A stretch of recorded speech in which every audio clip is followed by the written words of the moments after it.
Countdown.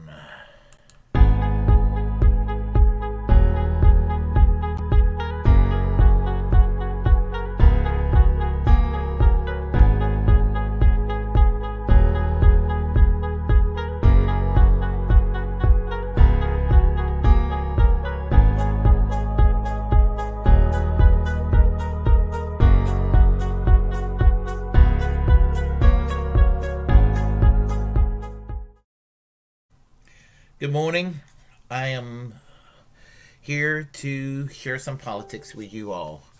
I'm Willie Bragg. Welcome to another edition of the Willie Bragg Show. Today, we're going to talk about this guy here, Mitch McConnell, Senator Mitch McConnell, Republican senator from Kentucky. One of the most corrupt establishment politicians in Washington, D.C. As much as I berate and put down Marjorie Taylor Greene, a conservative friend of mine told me why be fixated on her because she has no power and she's with her committee's assignments being stripped away, and there is a point to that. She's a welfare sponge because she serves no purpose right now in DC. But I guess doing nothing is better than her actually putting forth legislation, which would turn the country authoritarian. And I would be worried if Kevin McCarthy becomes Speaker of the House because Marjorie Taylor Greene would have committee's assignments and she would have some power. And so I actually am concerned about Marjorie Taylor Greene starting in January 2023 more than I am right now. But let's talk about probably the biggest piece of shit in the U.S. Senate. It's really, really hard to decide who's worse, Ted Cruz of Texas or Mitch McConnell. Well, the thing about it is that I would say Mitch McConnell because he's when the Republicans are in charge, he's the Senate Majority Leader, and even a Senate Minority Leader, he's basically being a Senate Majority Leader because Chuck Schumer has no backbone, So, thing about it is that Mitch McConnell is the worst type of corporatist, the worst kind of neocon, and the worst kind of culture warrior. And I'm going to explain each of these points. Mitch McConnell, as I said, is an obnoxious corporatist. There's not a tax cut for the super wealthy that he doesn't favor. Deregulation of Wall Street, deregulation of the economy. He's for it. Doesn't matter what happens with the consumers. Doesn't matter what happens with safety. He's for cutting all regulations on the side of businesses. He's tremendously anti-union, and as is the Republicans. It's pretty much if there's probably one thing about the Republicans that I despise more than anything else in the year 2021 is, and the Democrats are not great on the issue of unions, but the Republicans, they are horrible when it comes to unions. If they could, they would ban unions from existence here in the United States. And I'm not saying that as hyperbole. I really believe they would. And Mitch McConnell is a safety net destroyer. He wants to, he's one of those that wants to gut out everything from FDR's New Deal to LBJ's Great Society and anything else that was in between that would help the people. He's just absolutely the pits. When it comes to foreign policy, he is as pro-war as they come. He's basically, he is okay about invading every country and occupying every country that bat an eyelash the wrong way at the United States. He is pro-military industrial complex. I mean, the corruption that exists, the kind of crap that Dwight Eisenhower warned us about as he was leaving office in 1961. Well, Mitch McConnell is in favor of it. Pro-surveillance state, when it came to the Department of Homeland Security, when it came to the Patriot Act and spying powers over over people, what have you, our surveillance state, our garrison state. Well, Mitch McConnell is also in favor of that.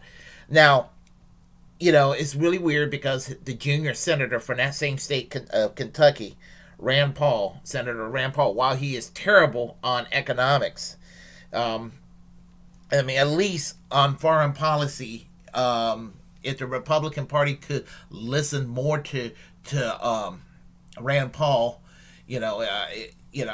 it would be a good thing. But unfortunately, the Republican Party's more lockstep with people like a Mitch McConnell when it comes to foreign policy.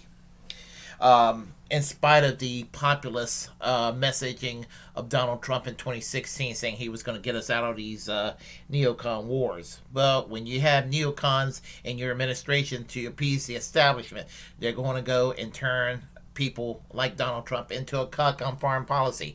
So he became basically, he basically was a continuation of Bush Cheney with a whole lot of populist rhetoric. And the Republican establishment don't even like the populist rhetoric. Even though they're getting the same shitty policies of Bush Cheney, they want the same shitty policies of Bush Cheney with the Mitt Romney demeanor. The culture war. And thing about it is, yes, I do think that Mitch McConnell is socially conservative, so to speak. But I don't think he's really, jazzed about it. I mean, I think he agrees with the basic views of the Christian right, the evangelicals and the holy rollers and the politically charged Christians trying to cost a Christian Sharia here in the United States. I think he's on board with that, but I don't think he's passionately on board with that. But if he knows that's the foot soldiers of the Republican Party. That's the Republican base. And so anything that keeps the Republican base loyal to the Republicans, Mitch McConnell's going to go and put a green light on that. So, and the thing about it is, another thing is that Mitch McConnell is one of the biggest partisan hacks around. I mean, when his mission is not corporatism or neoconservatism or the culture war, he's doing all he can to empower Republicans. And that's basically seems to be the major focus of Mitch McConnell. One of the worst people in this country in power right now. Let me do this here.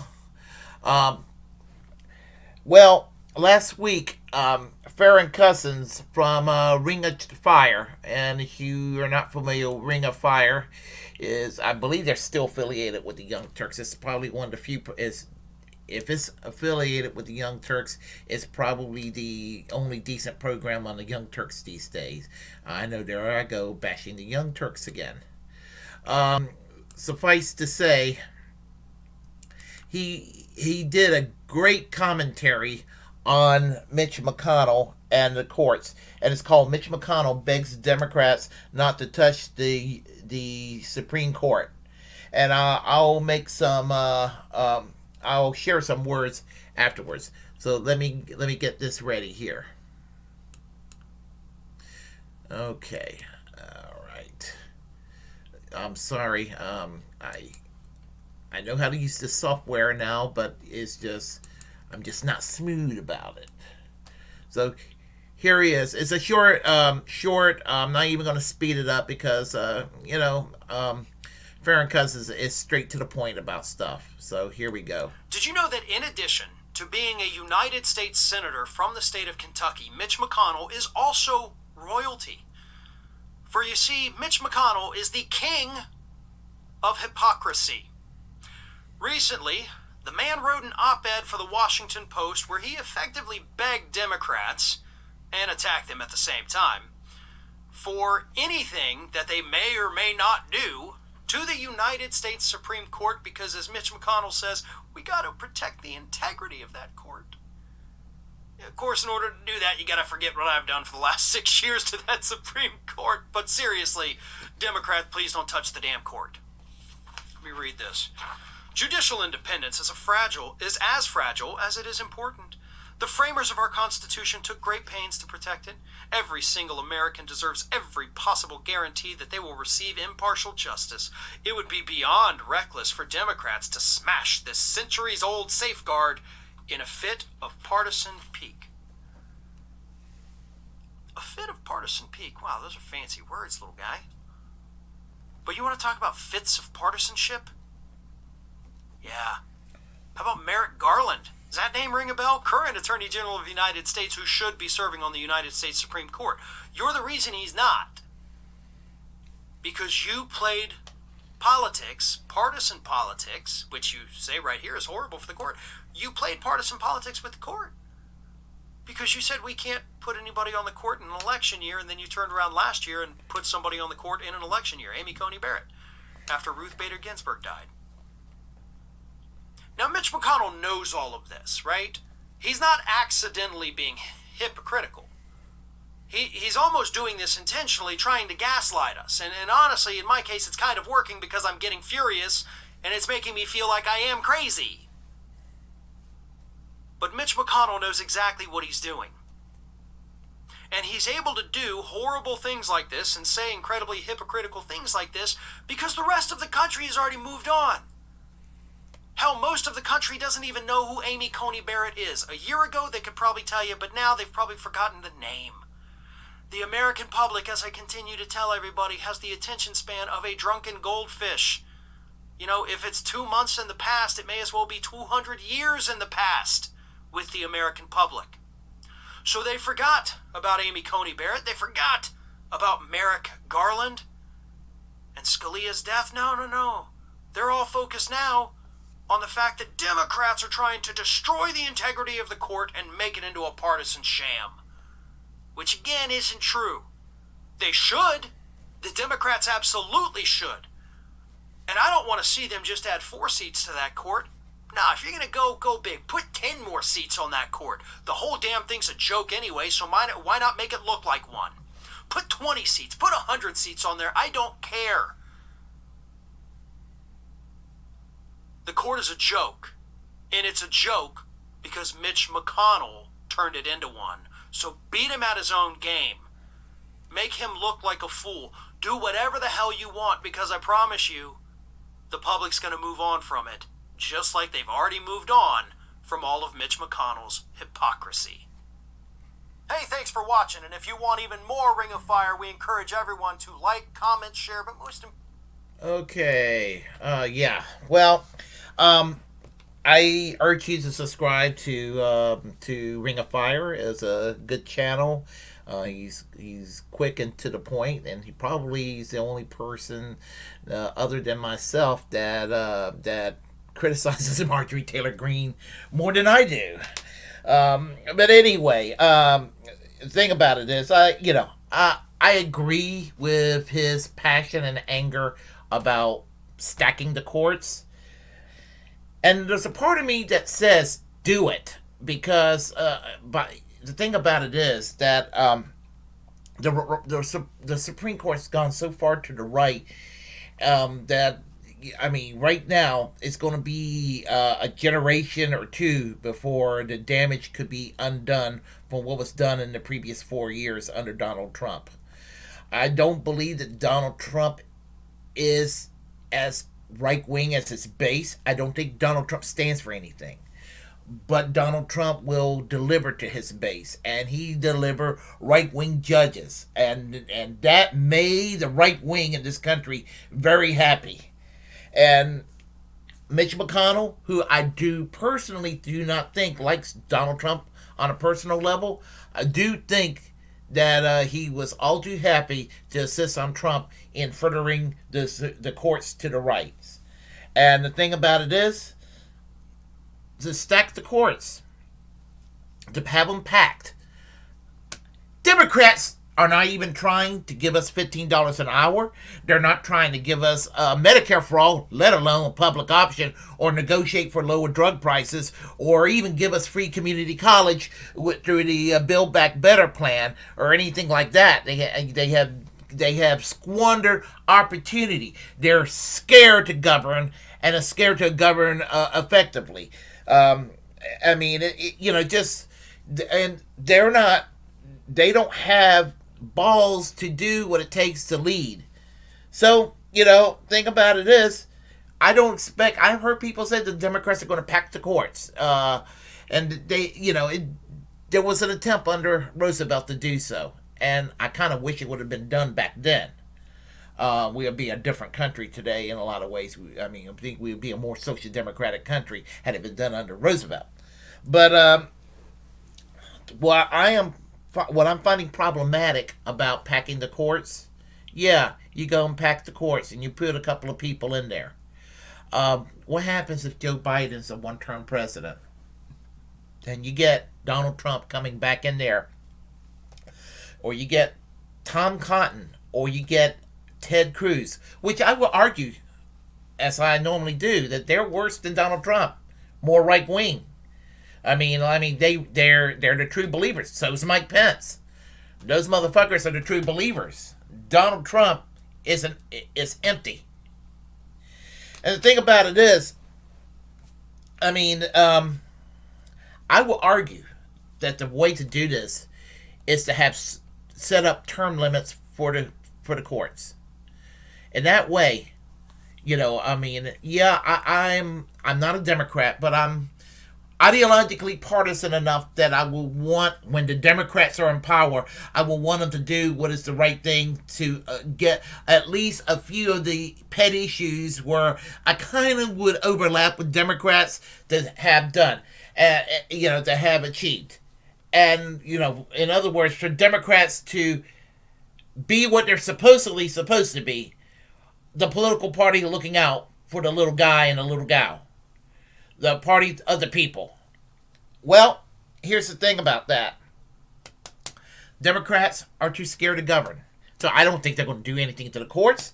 And my prediction is that the Republicans are going to take over the House and the Senate 2022. And they very well might take over the presidency in 2024. And I think that we're probably going to be seeing a very Republican decade. I think that for the next, I'm going to say probably for the next 6 to 10 years, we're going to have Republicans mostly controlling the U.S. government. Well, the gerrymandering that's going on and with more court appointees and everything like that. And Republicans' gift of lying to the people and scaring them about things like critical race theory, which is, as it says, a lot of lies are being said about that, or sitting there and trying to focus on other issues by telling us about the scourge of society being done by Sesame Street characters and Big Bird and Dr. Seuss, instead of actually addressing serious issues in this country. That's what we're stuck with. And so, Mitch McConnell, when Anthony Scalia died several years ago during Obama's last year of the presidency in 2015, 2016, Mitch McConnell, Mitch McConnell, I forgot to do my infamous impression of Mitch McConnell. Hi, I'm Mitch McConnell. I'm an asshole. That guy. Well, Mitch McConnell wanted to go and delay appointing Merrick Garland to the Supreme Court. Now, I'm no fan of Merrick Garland. He's a corporatist. He's a corporate centrist. So I have no love for Merrick Garland, except that Obama needed to appoint that court seat, and he let Mitch McConnell did everything he could to make sure that court seat would be empty until Donald Trump became president. And then when Ruth Bader Ginsburg died, Mitch McConnell flipped and did a hypocritical 180 and rushed to get a Donald Trump appointee, another Trump appointee into the courts. And he was so in your face about it. gosh, I can't stand that man. I mean, he's probably, as I said, he is probably the biggest scumbag in Washington D.C. And the thing about it is that I mean, I just hate the prospects of that man becoming Senate Majority Leader again. We are screwed as a country, more than I ever thought we would be. We managed to be more screwed than we thought than I ever thought we would be. So that's what we're stuck with right now. Welcome to this dystopian society and the idiots that run the insane asylum. So anyway, if you like what you heard, press like and comment. If you disagree with what I have to say, comment anyway. We'll have a conversation. As the First Amendment absolutist, it's my duty to inform you to create your own platform and utilize it because we are the muckrakers of our time. Also, feel free to subscribe to this channel, hit that notification bell. And let me give some shout outs to the people on the chat line. Progressive Rising. Hey, how are you doing? Let's see what you got to say here. Same with Liz Cheney, another war hawk. Yep, she's bad news. And yep, Mike Pence is a religious nutbag for damn sure. Damn sure. We got Taylor Coles. Let's see what Taylor Coles got to say here. And how are you doing, Taylor? We need to put at least some of the blame for Mitch McConnell on anyone who pushed Amy McGrath over Charles Booker. Well, what we need to do is we need to go and reform this courts. And as I said, I think that maybe term limits. And I'm not opposed to packing the courts, but I just feel uneasy about affecting the institutions. And I mean, I'm willing to do it, but I'm more receptive to term limits. It gives us more transparency as a society. So anyway, I will talk to you all next time, and hope everybody have a great holiday season. Let's see, hold on a second here. Let me do this. All right. Take care now.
I see. Radical Leftist Agenda. How are you doing tonight? This morning. I don't even know what time it is half the time these days. Yep, at the very end. Well, I may be doing another commentary soon, like later on this morning. So anyway, I will be I'll be seeing you all on the other side. Thank you, Progressive Rising, Taylor Coles, and Radical Leftist Agenda.